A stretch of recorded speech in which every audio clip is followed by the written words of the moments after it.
Dan kita tengoklah apakah pakaian dan minuman, minuman Sayyidina Umar ni.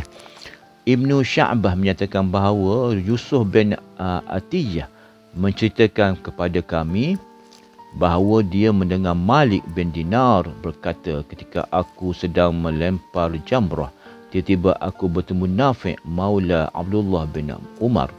Dia mengkhabarkan kepadaku dari Abdullah bin Umar dari ayahnya bahawa dia melihat Umar melempar jumrah dengan memakai kain yang terdapat padanya 12 tambalan, maknanya yang ditampal tu, sehingga tambalan itu terbuka dari kulitnya, bahawa ada yang ditampal 2 lapis.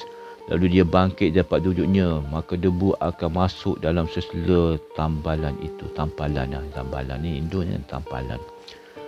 Dikatakan ini adalah daripada Tarikh Al-Madinah jilid yang ketiga halaman 804 daripada Ibnu Shib Al-Numairi.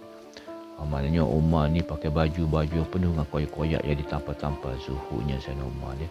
Kadang-kadang yang kaya raya umat Islam.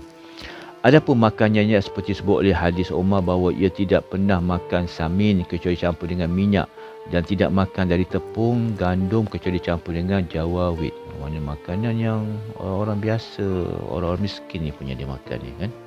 Dia tak makan mewah, tak ada daging-daging, tak ada ni kan. Allah. Itulah dikatakan oleh Ibnu Manzur Lisan Al-Arab. Ini kehebatan Sayyidina Umar. Kesesuaian Papa Umar dalam khatab dalam Al-Quran ni, tengok.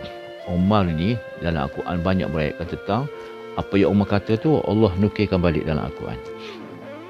Dari Anas radhiyallahu anhu, dia berkata, Umar bin Al-Khattab radhiyallahu anhu berkata, pendapat kata sesuai dengan firman Tuhanku, firman Allah SWT, 3 hal. Aku pernah berkata, wahai Rasulullah, andainya kita menjadikan makam Ibrahim sebagai tempat solat, maka turunlah ayat Quran dan jadikanlah makam Ibrahim itu tempat solat. Surah Al-Baqarah ayat 125.